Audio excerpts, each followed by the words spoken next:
안녕하세요. 정보가 세상을 바꾼다의 인포뱅크입니다. 이번에 전해드릴 내용은 미국 상무장관의 방중, 디리스킹 작업의 일환에 대해서 한번 알아보도록 하겠습니다. 여러분의 구독, 좋아요, 그리고 필요하시면 알람 설정까지 부탁드리겠습니다.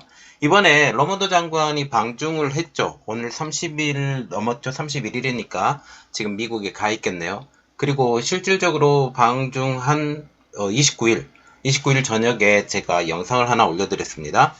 영상을 올려드리면서 이번 방중 중국이 원한 대로 되지 않았다 라는 이야기를 드렸습니다. 그러면서 디리스킹을 연장선상에 있을 수 있다라고 얘기를 했고, 이번에 이러한 기사가 조금 떠서 이것을 한번 정리를 하고 여러분들과 한번 의견을 나누고, 이 의견을 가지고 여러분들 의견을 좀 나눠주시고, 그리고 지금 미국이 나아가는 방향, 그리고 우리나라가 어떻게 대응을 해야 될 것인가 한번 의견을 한번 같이 나눠보도록 하겠습니다. 자, 이번에 알아볼 내용은 미국 상무장관의 방중 디리스킹 작업의 일환입니다. 지난 23일부터 30일까지 중국을 방문했죠. 지나 러먼도 상무장관이 방중을 했습니다. 이번 방중에 많은 의미를 부여했고 실질적으로 블랙리스트에 올라가기 직전의 회사들도 몇 개를 구제를 해줬어요. 그래서 중화권에 있는 일반적인 사람들은 이것이 좋아지는 신호탄이냐 라는 그런 이야기가 나왔고, 그런데 중화권의 전문가들은 이번 방중이 결국은 디리스킹 전환의 일환으로 분석을 하고 있습니다.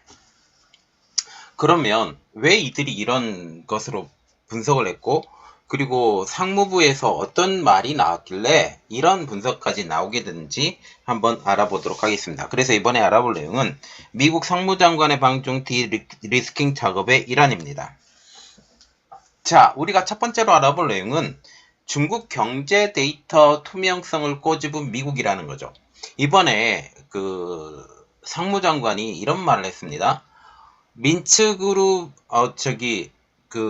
데이터 회사, 그래서 지금 전체적인 여기에서 리서칭 회사들에 대해서 공안이 무단으로 들어가고 여기에 벌금도 주고 이렇게 하는 건 말이 되냐 라고 지금 상무장관이 얘기했는데, 이것과 연관이 되는 것입니다.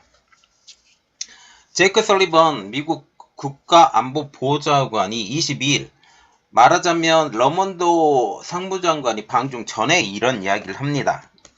어떤 이야기를 하냐. 중국이 데이터 공개에 있어서 투명성을 유지하는 것이 중요하다. 베이징이 중국 경제의 기본 정보를 전 세계에 제공하는 회사를 단속했다. 우리가 보기에 이는 책임 있는 조치가 아니다. 세계적인 신뢰와 예측 가능성, 그리고 세계가 합리적인 경제적 결정을 내릴 수 있도록 하기 위해서는 중국이 데이터 공개에 있어 투명성을 유지하는 것이 중요하다. 결국 투명한 데이터 공개, 이것을 미국이 러먼드 상무부 장관이 가기 전부터 계속 이야기를 했다라는 그런 이야기죠. 그런데 중국이 이런 데이터들을 왜 막냐? 중국의 상황이 지금 워낙 안 좋잖아요. 이전보다 더 안 좋아졌습니다. 지금 FDI도 진입이 접근이 됐고, 펀드 자금 나가지, 벤처 캐피탈 자금 나가지, 수출 줄었죠, 수입 줄었죠, 그리고 내수 활성화 안 돼, 부동산 죽어, 이런 모든 것들을 투명하게 공개하라고 하는데 상황이 너무너무 안 좋죠. 이것을 막고 싶어 합니다. 그리고 이것을 속속들이 미국이 보게 되면 투자할 사람이 누가 있겠어요. 그래서 못하게 되는 거죠. 이 발언에 대해서 승구어청 교수가 이야기를 하는데 26일 날 말을 합니다. 대만 국립정치대학 국제관계연구센터 선임연구원인데 이분이 26일 날 말을 했기 때문에 상무장관이 방중 전에 이야기를 한 것입니다. 그가 이렇게 말했습니다. 이번 방중에 관심을 끄는 것은 경제 분야에서 중국 공산당의 투명성을 이끌어내는 것이다. 데이터 투명화, 경제 전망 투명화, 통계 투명화, 위기 리스크 투명화를 해야 된다. 결국 미국은 이 네 가지 분야의 투명화에 집중을 할 것이라고 방중 전에 이야기를 했어요. 데이터 무조건 투명하게 지금 발표하는 모든 데이터가 투명해야지 우리가 이것에 따라서 깜깜이 투자하지 않고 올바른 투자해야 되지 않겠냐, 그렇게 얘기를 하게 된 거죠. 그러면서 그는 이렇게 말합니다. 정보가 투명하지 않는 블랙홀 같은 나라에서 기업은 리스크가 어디 있는지 확인할 수가 없다. 리스크에는 자본 수익률과 시장 수익률 두 가지 유형이 있는데 리스크와 수익률 사이에 합리적인 평가로 투자를 할 것이다. 리스크 관리가 이번 방중의 주요 의제가 될 것이다. 결국 그렇게 됐습니다. 결국 왜 정보 공개 안 해? 라고 했어요. 정보 공개 해줘. 그러면서 러먼드 장관이 이렇게 말했죠. 중국이 알아들었을 것 같지만 그렇게 하지 않을 것이다. 라고 얘기를 했습니다. 결국 이렇게 얘기를 한 거예요. 그리고 또한 탄력 있는 공급망의 확보도 이야기를 했습니다. 제이크 설리번 국가안보 보좌관은 또 이렇게도 말을 했죠. 미국은 우리가 국가안보를 보호하고 공급망을 보호하며 중국과 경제적 관계를 지속하는 데 초점을 두고 있다. 이번 방중의 목적이 바로 이것이라는 것입니다. 이것에 대해서 승권청 교수는 이렇게 분석을 했습니다. 제이크 설리번 보좌관의 발언을 두 가지로 분석을 했는데요. 첫 번째, 중국 경제 악화로 인한 닥칠 전 세계 경기 침체기에서 미국이 이 정보를 통해서 선제적으로 대비를 해야 된다. 그리고 두 번째, 미중 간 협력 관계에 대한 이견을 조율할 것이다. 라는 것이죠. 그래서 첫 번째로 볼 것, 중국 경제 악화로 인해 닥칠 전 세계 경제 침체기에서 미국이 선제적으로 대비하는 것. 이게 무엇을 뜻하는 것이냐? 그것은 바로 이겁니다. 중국은 글로벌 공급망에서 여전히 주요한 공급원이다. 아직도 저렴한 제품을 받고 싶어 하는 국가들이 많고 여기서 주문하는 양도 상당히 있고 아직도 중국이 미국의 수입에서 차지하는 비중이 3위라는 것은 여전히 중국의 비중이 아직까지도 높다라는 것을 우리가 알 수가 있게 되는 거죠. 이 때문에 중국의 경제 위기 실상에 정확한 평가가 필요한데 이것을 위해서는 정확한 정보를 들어야 되겠다라고 그렇게 얘기를 하는 것이죠. 두 번째, 미중 간의 협력 분야에 대한 이견 조율입니다. 미국은 안보와 전략 물자 분야를 제외한 일반 민간 무역은 안정적으로 유지를 원한다. 디리스킹과 똑같은 말입니다. 디리스킹은 제가 이전에 계속적으로 이야기를 했던 게 핀셋 규정이라고 항상 얘기를 했어요. 핀셋 규정, 그것은 바로 어떤 기술을 특히 첨단 산업을 투자를 했을 때 이것이 군사적으로 전용되는 이러한 부분, 그래서 안보와 전략적인 부분을 덜어내고 이 부분만 덜어내면 그 나머지 소비재 부분에 대해서는 우리는 충분히 너희들하고 협력할 마음이 있다라고 얘기를 하는 것입니다. 그래서 송 교수가 보는 러먼드 장관의 방중의 진정한 목적은 이렇게 분석을 하고 있습니다. 미래의 미중 관계, 특히 경제 분야의 위기가 얼마나 될 것이냐, 중국발 경제 위기는 얼마나 크게 갈 것이냐, 이것을 먼저 알아보고 미국이 선제적으로 대응하겠다라는 게 가장 큰 속내로 보이고 있다라는 것입니다. 그래서 이러한 모든 자료를 취합하고 이 자료를 탐색해서 평가하고 미래의 중국발 위기에 대해서 선제적으로 대응하겠다라고 하는 것이 지금 미국의 생각이라는 것입니다. 그리고 두 번째로 볼 내용은 미국의 디리스킹, 디커플링과 연계. 지금 미국이 대중 정책으로 밀고 있는 것이 디커플링이 아닌 디리스킹입니다. 핀셋 규정이라고도 하고, 핀셋 규정은 두 가지로 우리가 분석을 하는데 경제적 핀셋, 첨단 산업에 대한 핀셋 규정, 또 다른 하나의 핀셋 규정은 이건데 정보에 대한 깨끗한 것, 오픈 이런. 그래서 중국 정부가 다른 경제 분야에 대해서 간섭하지 마라고 얘기를 하는 것입니다. 지금 그런데 방첩법을 통해서 이런 것은 다 해결이 안 되고 있죠. 그래서 제이크 설리번 국가안보 보좌관은 이렇게 말을 했습니다. 러먼드 장관은 이번 방문에서 중국과 디커플링이 아닌 디리스킹을 추구한다는 점을 설명할 것이다. 결국 디리스킹을 완성시키기 위해서 미국의 러먼드 상무부 장관이 갔다라는 것을 지금 제이크 설리번 미국 국가안보 보좌관이 지금 상무장관이 떠나기 전에 얘기를 한 상황입니다. 그러면 디커플링은 어떤 것일까요? 디커플링은 우리가 커플하면 둘이 한꺼번에 가는 거죠. 근데 D라고 붙여서 반대말이죠. 우리는 너희와 같이 갈 수 없어. 완전 분리, 세계와 분리 이러는 거죠. 중국을 떼어놓은 세계화, 프렌드 쇼링, 리쇼링 다 이것이 이러한 것에 속하는 것입니다. 최근에는 유럽을 끌어들이기 위해서 디커플링을 이야기하지 않고 디리스킹으로 톤다운을 시킵니다. 그리고 독일 적극적으로 우리 따라 들어와. 그리고 우리는 반도체 독일 너희에게 충분히 밀어주겠어. 그래서 인텔 공장 가고 TSMC 공장 가고 그리고 프랑스에는 글로벌 파운드리 공장이 들어갑니다. 물론 28나노급이 들어가죠. 그러면 미국과 유럽이 추구하는 디리스킹은 무엇일까요? 이것에 대해서 수즈윈 대만 국방안전연구원 국방전략 및 자원연구소 소장님은 이렇게 말씀하십니다. 첫 번째, 중국 시장에 대한 과도한 투자 막기. 중국에 대한 투자를 막무가내로 하지 마라. 필요한 것에만 딱 투자하고 특히 방산 분야, 방산에 관련된 반도체, 특히 중국 제조 2025를 통해서 국방력이 강해질 수 있는 분야는 절대 안 돼 라고 얘기를 하는 것입니다. 두 번째, 미국과 유럽의 중국 경제 의존도 줄이기.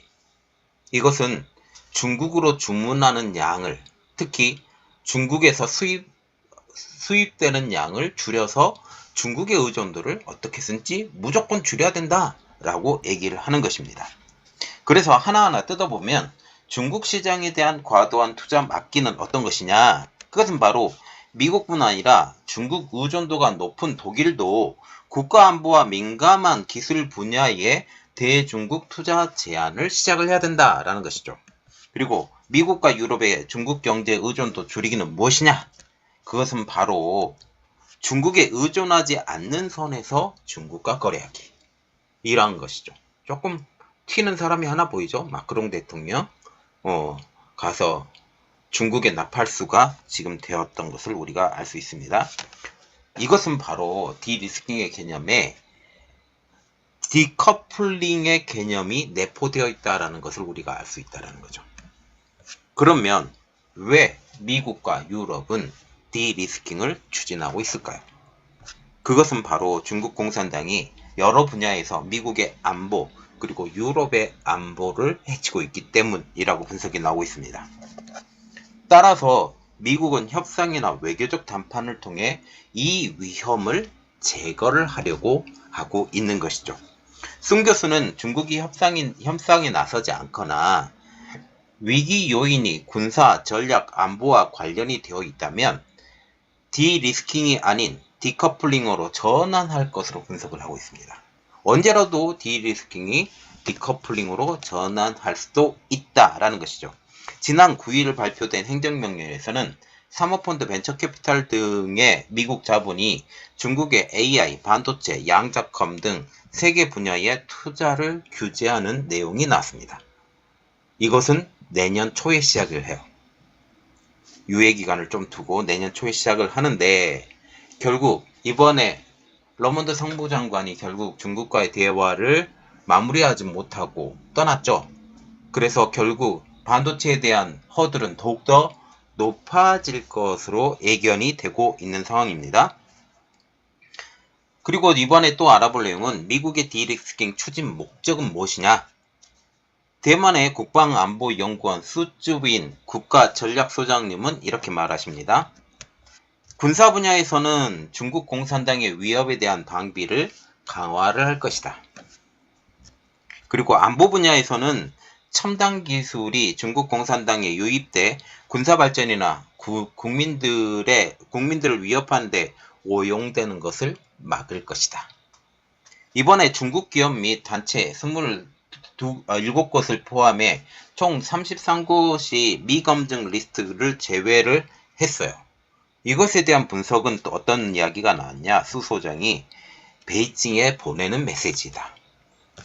그것은 바로 국제 질서를 준수할 의지가 중국에게 있다면 국제사회에서 허용된 범위에서는 너희들이 자유롭게 활동할 수 있도록 우리가 도와줄게 라고 하는 일종의 메시지라는 거죠. 다시 미검증 리스트로 포함시킬 수 있다. 우리 마음이다. 라고 얘기를 하는 것입니다. 그러나 너희들이 우리 말만 잘 들으면 디리스킹은 하겠지만 그러나 너희가 경제를 성장할 수 있도록 우리는 도와줄 마음이 있다라고 얘기를 하면서 러몬드 상무부 장관이 중국을 갔다라는 메시지라는 것입니다. 그러면 왜 이러한 미국의 속내를 알고서도 중국은 러몬드 장군의 방중을 환영했을까요? 그것은 바로 중국이 지금 직면한 경제난이 대단히 크기 때문입니다. 헝다그룹이 지난 17일 뉴욕에서 파산 보호를 신청을 했죠. 결국 달러채에 대한 문제가 생겨서 지금 파산 보호 신청을 한 것입니다. 비구이 위안 지난 7일 달러화 채권 10억 달러에 대한 이자 2250만 달러 지급 불능 이렇게 얘기를 하고 있고, 중국 최대 자산관리 회사인 중쯔그룹 산하 부동산 신탁 회사인 중룽 국제신탁은 부도 위기를 맞았으나 중국의 도움으로 아직 부도를 맞지 않고 있는 상황이죠. 그리고 경제 데이터도 지금 적신호가 오고 있습니다. 어떤 거냐? 소비 감소, 수출 감소, FDI 감소, 주식시장 급락, 청년 실업률의 상승입니다. 특히 청년 실업률의 경우 지난 7월부터 발표를 중단했어요. 실질적으로 50% 가까이 된다고 지금 얘기가 나오고 있습니다.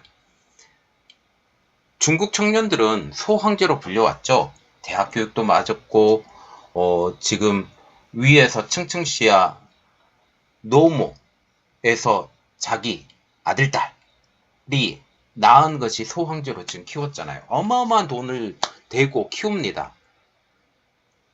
그런데 이들이 보고 자란 것은 중국이 G2로 성장한 것을 보고 있고, 자기들은 좀 더 좋은, 좀 더 페이를 많이 받는 이러한 회사에서 근무하고 싶어 한다는 거죠. 그런데 실상 지금 중국의 상황은 어쩌냐? 내수 다 죽었죠. 부동산 망했습니다. 그리고 수출 안 돼요.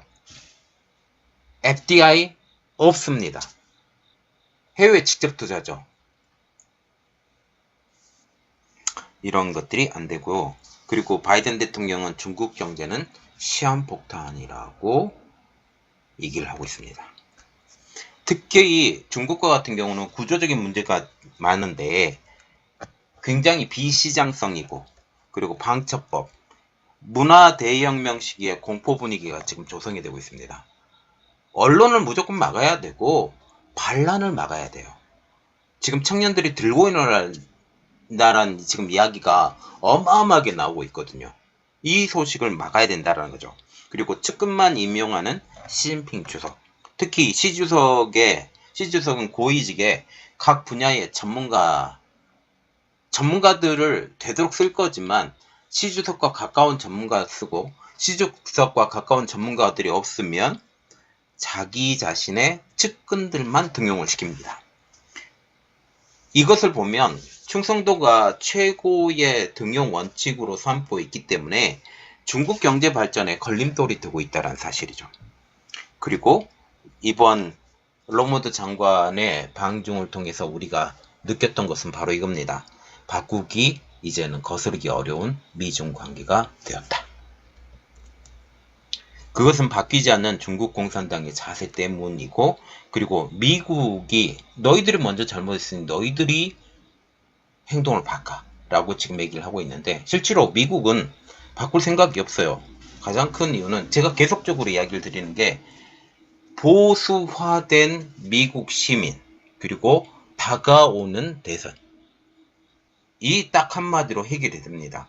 다가오는 대선에 키를 쥐고 있는 보수화된 미국 시민, 이것 때문에 지금 인플레이션 문제를 무조건 잡으려고 그러고, 인플레이션을 잡으려고 하면 지금 러시아 문제 빨리 끝내야 되고, 이러한 여러 가지 문제가 복합적으로 돼 있다는 사실입니다.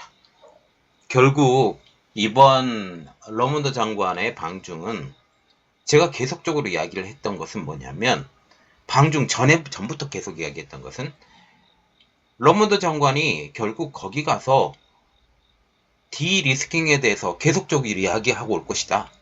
물론 러몬드 장관이 여기서 우리는 디리스킹을 하고 싶은 생각이 없고 이런 이야기를 하고 있지만, 실질적으로 그녀가 여기서 해온 것들이 바로 디리스킹의 모든 것들을 다 보여주고 있다는 사실입니다.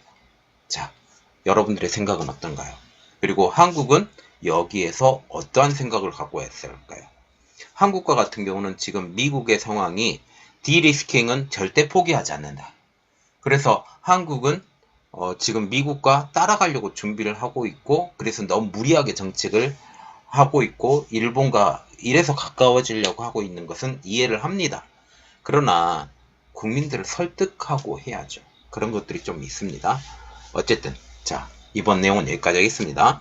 저희 내용이 여러분들에게 도움이 되셨다라고 생각을 하시면 구독, 좋아요, 그리고 필요하시면 알람 설정까지 부탁드리겠습니다. 감사합니다.